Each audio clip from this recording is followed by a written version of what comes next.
What I want to do over the next few minutes is to try and connect two dots.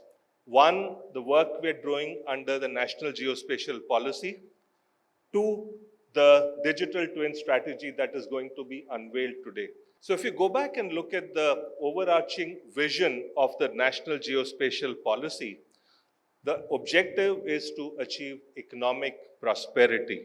And digital twins is one of the key themes identified for focus under the National Geospatial Policy. I think the time has come now where digital twins are both important and urgent.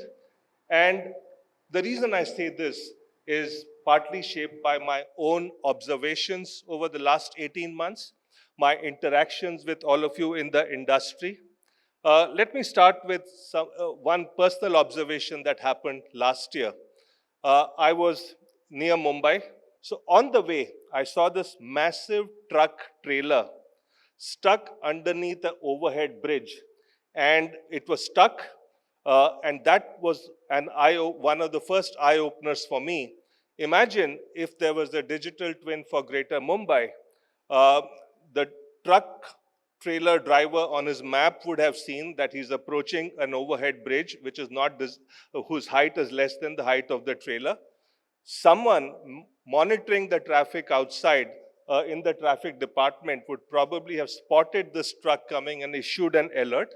And to me, this is one example of where a digital twin could have helped. I think the current and most recent examples are the flooding that we see in all our cities and how our municipal authorities are taken totally by surprise. So all of us in our personal life, day-to-day life, are going through these municipal issues which could have been avoided if there was better planning. And once again, digital twins have a role to play. Moving on to slightly national level examples, once again, an eye-opener for me when I started looking at the data. Take property tax. As a percentage of our GDP, India collects 0.2% of our GDP as property tax. The Western countries are close to 3 to 4% of GDP. Other Asian economies like Philippines and Thailand collect about 0.49%. Look at the amount of money that we're losing out as revenues for our local municipal bodies, which are otherwise impoverished. If we had digital twins for all our urban cities, it would have been much easier to collect this property tax. Highway misalignments. Over the next 12 to 13 years, India is going to build 54,000 kilometers of highways. And we hear so many stories. You start building the highways from two different ends, there's a lack of alignment, and then you redo some of the work, and there is a cost overrun. Once again, if you plan this better using digital twins, you probably save several thousand crores per annum. Over the past 1 year, as part of a national geospatial policy, we rolled out pilot projects in 5 districts across the country. And these pilot projects are called Operation Dronagiri. Now, during that time, I interacted a lot with the district magistrates or the district administration in each of these districts. And one of the common requests we got from all of them, can you help us detect encroachments happening inside our towns and cities on an ongoing basis?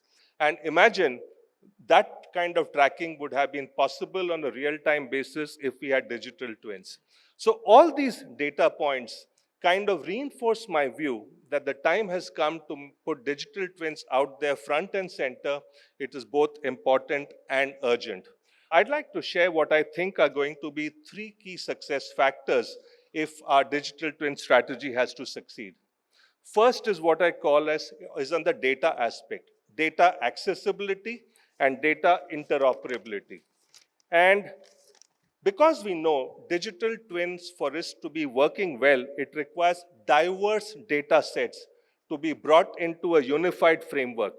On the one hand, you need physical data sets like roads, bridges, buildings, but you also need operational data sets, traffic, air quality, weather, to be all brought into that unified data framework.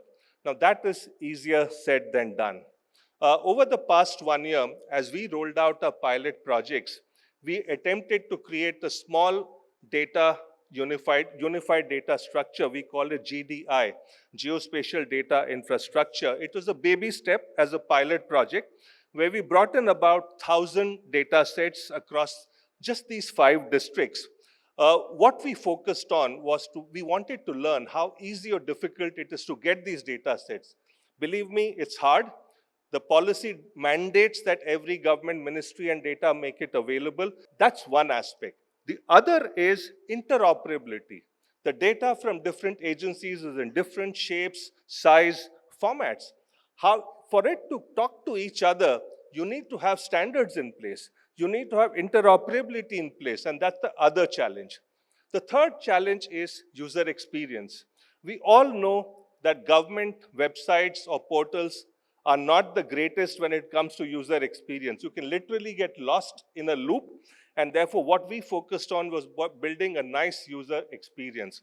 But going forward, if digital twins has to work, the data accessibility aspect deserves attention. Interoperability needs attention. Now, interoperability requires 2 things to do. One, adoption of standards, where there's a lot of work happening, but also all government contracting. Imagine state governments, central governments, various ministries issue tenders for various geospatial projects. They have to ensure that they have specified the data standards or quality required so that there is interoperability ensured. So that's the first key success factor. The second success factor is collaboration. One of the things we saw is that there are multiple data-led initiatives within the government. We were trying to build the geospatial data interface within geospatial. There is a PM Gati Shakti, which is on the infrastructure side. InSpace is trying to do something on the space side. Many other ministries and departments are doing it. Rather than everyone duplicate each other, step on each other's toes, we have to find a way to collaborate, because at the end of the day, everyone is trying to pull in data. And if we can collaborate and create synergies, that helps. And we are trying to do our own bit by collaborating with these players. But the success of digital twins will depend on how multiple players within the government work together. Otherwise, you'll never get data from satellites, from drones, from sensors, from municipal records, from government records, all of that coming into one place if they remain in silos. So breaking the silos to make collaboration is the second success factor. The third is user education and preventing misinformation. One of the things I saw when I was talking to district administrations was that the district magistrate would come proudly and say, in our city, we have adopted digital twin. But when you sat down to ask questions, in some cases, you realized that all they were creating was a 2D map, not even a 3D map. Where they were creating a 3D map, it was static, not dynamic. There was no real-time data coming in from sensors or traffic cameras, etc. So clearly, the industry has a responsibility to educate users about what a digital twin is, the fact that it needs live data, it has to be real time. You can't be over-promising and then delivering something which is not a digital twin. That's my third key success factor. Finally, I would end by saying whatever digital twins we build, let's focus on AI readiness so that predictive maintenance is possible, so that real-time optimization of traffic flows is possible.